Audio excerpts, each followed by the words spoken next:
നമസ്കാരം. കുടുംബശ്രേയസ്സിന് വളരെ വിശിഷ്ടമായതാണ് ഈ പറയുന്ന കാര്യങ്ങൾ. അത് നിത്യവും നമുക്ക് ചെയ്താൽ കുടുംബശ്രേയസ് മാത്രമല്ല, ഇപ്പോൾ ഒരു കുടുംബം നന്നായാൽ കുടുംബത്തിലുള്ള സന്താതികൾ നന്നായാൽ, സന്താനങ്ങളും സന്തതികളും നന്നായാൽ അവർ ചെന്നുപെടുന്ന ബന്ധുക്കൾ നന്നാവും, അവരിൽ ജനിക്കുന്ന സന്തതികൾ നന്നാവും, അവരുടെ മക്കൾ നന്നാവും. പിന്നെ ഏതെങ്കിലും തരത്തിൽ നമുക്ക് ദുരിതങ്ങളോ അങ്ങനെ എന്തെങ്കിലും ഉണ്ടെങ്കിൽ അതുകൂടെ നമുക്ക് പരിഹരിക്കാൻ സാധിക്കും. സ്ത്രീകൾക്ക് അതിന് വളരെ വിശിഷ്ടമായിട്ടുള്ളതാണ് ദേവീമാഹാത്മ്യ പാരായണം.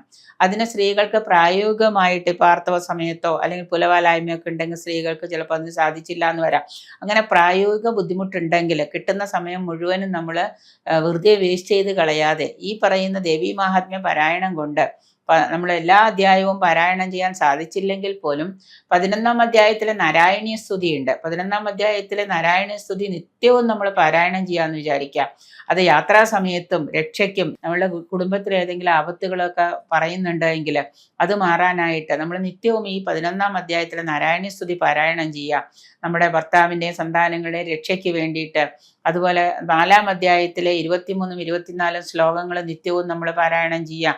ഇത് എത്ര തവണ നമുക്ക് ജപിക്കാൻ പറ്റുന്നു അത്രയും തവണ പാരായണം ചെയ്യാം. 3, 4, 5, 6 പ്രാവശ്യം, അല്ലെങ്കിൽ 11 പ്രാവശ്യം, അല്ലെങ്കിൽ 36 പ്രാവശ്യമൊക്കെ പാരായണം ചെയ്യാം. ഇതൊക്കെ ചെയ്യുന്നത് നമ്മുടെ കുടുംബ ശ്രേയസ്സിന് വളരെ വിശിഷ്ടമാണ്. സന്താനങ്ങൾക്കും ഭർത്താവിനും നമുക്ക് തന്നെ ശ്രേയസ് ഉണ്ടാക്കുന്ന ഒരു കാര്യമാണ്. ആർത്തവകാലത്തും പുലവാലായ്മയുള്ളപ്പോഴും സ്ത്രീകൾ ഇത് വായിച്ചില്ല എന്ന് വിചാരിച്ചിട്ട്, അത് പാരായണം ചെയ്യാൻ പറ്റിയില്ല എന്ന് വിചാരിച്ചിട്ട് അവിടെ ഒരു വ്രതഭംഗമോ അല്ലെങ്കിൽ നമ്മൾ പാരായണം ചെയ്യാതിരുന്നതിൻ്റെ ദോഷമോ സംഭവിക്കുന്നില്ല. ഇനി നിങ്ങൾക്കിത് കാണാതെ അറിയാമെന്ന് വിചാരിക്കുക, അക്ഷരത്തെറ്റില്ലാതെ കാണാതെ അറിയാമെങ്കിൽ നിങ്ങൾക്ക് മനനത്തിൽ നമുക്ക് വേണേൽ ചെയ്യാം. മനനത്തിൽ നമുക്ക് പാരായണം ചെയ്തുകൊണ്ട് നടക്കാം. പക്ഷേ ദേവീമാഹാത്മ്യമൊക്കെ പാരായണം ചെയ്യുമ്പോൾ ചില വിധികളുണ്ട്. ആ വിധി അനുസരിച്ച് നമ്മൾ ദേവിയെ അമ്മയായിട്ട് കണ്ട്, അമ്മയെ ഗുരുവായിട്ട് കണ്ട് നമ്മളത് പാരായണം ചെയ്യും. ഒരു വിളക്കത്തിരുന്നുകൊണ്ട് പാരായണം ചെയ്യുകയൊക്കെ ചെയ്യുമ്പോൾ അതിന് ഒരുപാട് ഇതുണ്ട്.